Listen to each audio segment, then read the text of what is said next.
My name is Emily Marcellus, and the title of my presentation is the Special Education Referral and Evaluation Process for English Language Learners.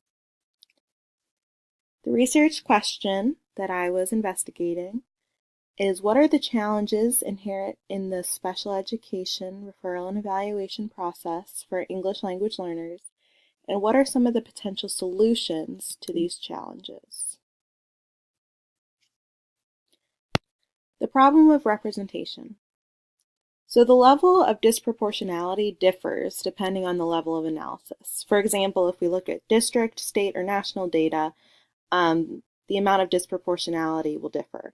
So at the national level, only African Americans and intellectual disabilities and emotional disturbance and Native Americans and learning disabilities are overrepresented in special education. However, if you look at the state or the local data, it can look very different. So I'm going to look at the case of a district in California.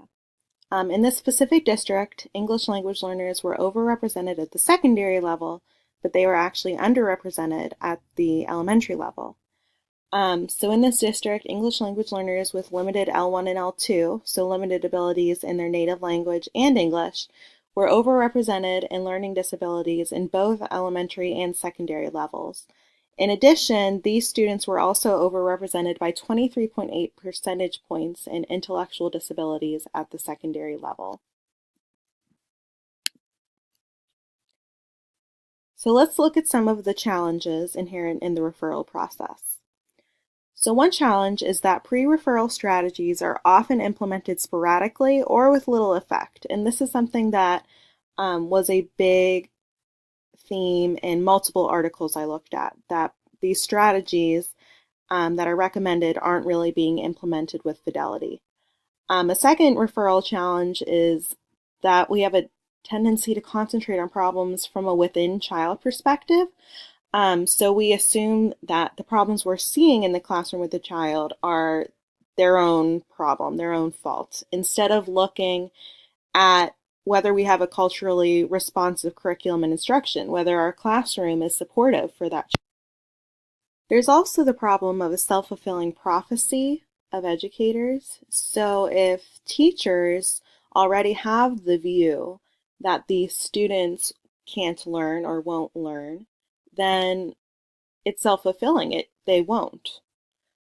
So in that way, the educator's own beliefs are affecting their students' performance. And finally, this is kind of tied into the last point, school personnel tend to ignore the exclusionary clause of opportunity to learn. So for students to be diagnosed with a learning disability, we need to exclude that students didn't have an opportunity to learn. And opportunity to learn for English language learners would include a classroom that is responsive to their specific needs. Now we're going to look at some challenges inherent in the evaluation process for special education. One challenge is that there is no test of language proficiency that can adequately determine when a child with a primary language other than English is ready to be tested only in English.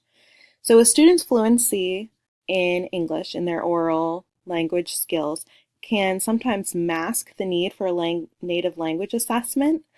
For example, a study by Ochoa, Rivera, and Powell, which is cited in Klinger and Harry, surveyed 859 school psychologists who had some experience conducting bilingual assessments and found that only 6% of the psychologists reported asking for the student's home language, and that just 1% attempted to determine if a discrepancy occurred in both English and the student's home language.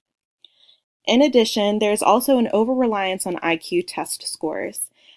These tests are based on norms for monolingual students, so either students that are fluent and their first language is English, or students that are fluent and their first language is Spanish or any other language.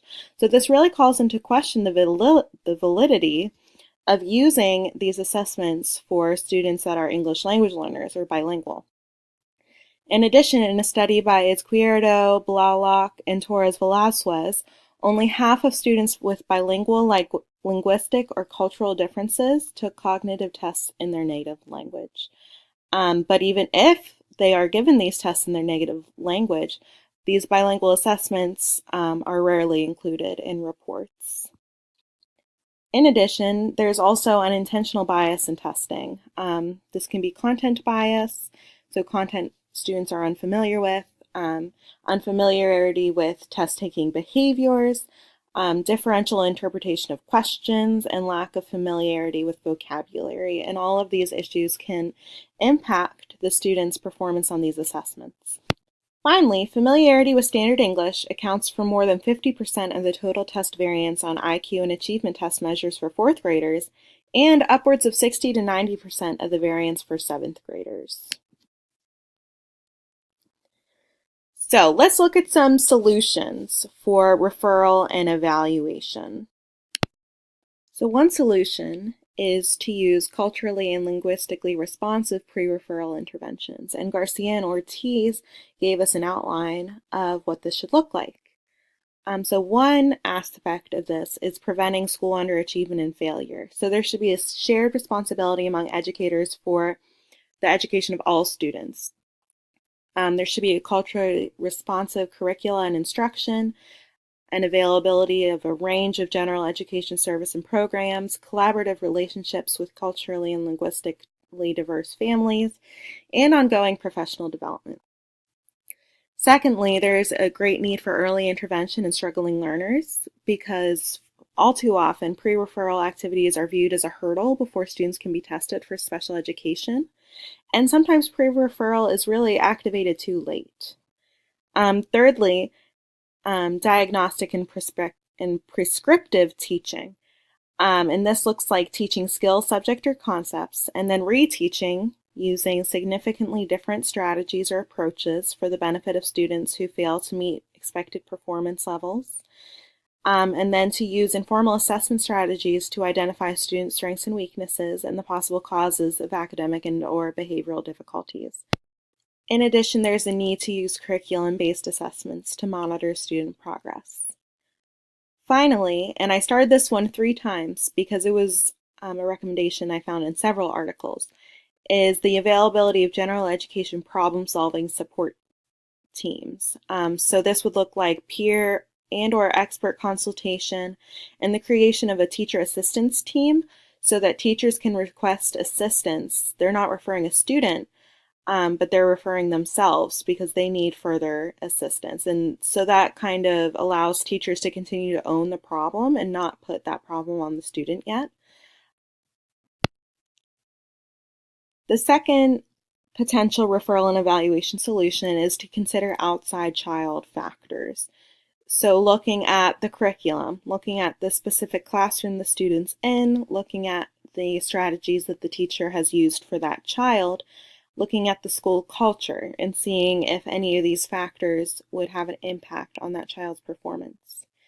In addition, there's a recommendation for professional development, and the areas that this is recommended in is the exclusionary clause, factors of opportunity to learn, how to meaningfully implement pre-referral strategies, second language acquisition, cognitive development, and how to communicate and interact with parents. In addition, one article recommended the use of pre-service training for pre-service teachers in second language acquisition. So some of the things that they would learn would be the characteristics of students receiving special education services who are ELLs, federal and state guidelines, the foundations of second language acquisition, ELD instructional practices, formal and informal assessments, successful instructional approaches. So all of these would be integrated into pre-service training for teachers. In addition, a study recommended the use of RTII referral model rather than the discrepancy model, which is based on testing. And this should theoretically erase the issue of testing bias or anything like that. Also, another solution is to include an individual familiar with second language acquisition in all meetings, in the pre-referral meetings, child study teams, and IEP meetings.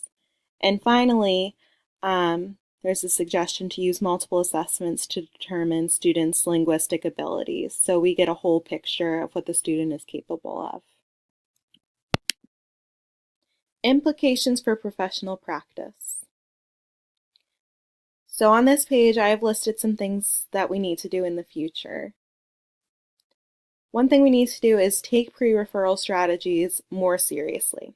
As a special education teacher, I have had a lot of teachers come up to me and ask when we can move forward, when we can stop these strategies and move on to testing. And maybe I need to provide more support to these teachers in how they implement their strategies. In addition, we need to look at factors outside of the student. And I am definitely guilty of this, taking a lot based on the testing data that I see and making a lot of assumptions based on that. However, I can definitely see the value in doing classroom observations. For example, the school psychologist at the school I worked with did do a classroom observation for one of my students, and she said that she could not identify any classroom management system for this student. And now that I understand that, I can see why there were behavior problems present in the classroom. So this was not a supportive classroom environment for him, and maybe that should be looked at as a factor instead of within child problems.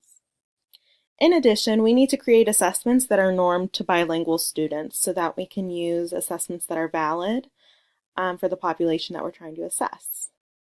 We also need to provide support for teachers through teacher support programs, and I think it would be really interesting to start one of these at the school I work with. Starting a program where teachers can refer themselves for when they need additional support, when they're having difficulty in the classroom, and having a group of teachers that can bounce ideas off of them. I think this would be really beneficial for the school at large. In addition, I think there's a need to provide more home language support. Students in immersion or submersion programs were much more likely to be placed in special education programs than those in bilingual programs. So that shows me that if we provide more home language support in the classroom, then we can hopefully try to prevent those unnecessary referrals. And here are my references.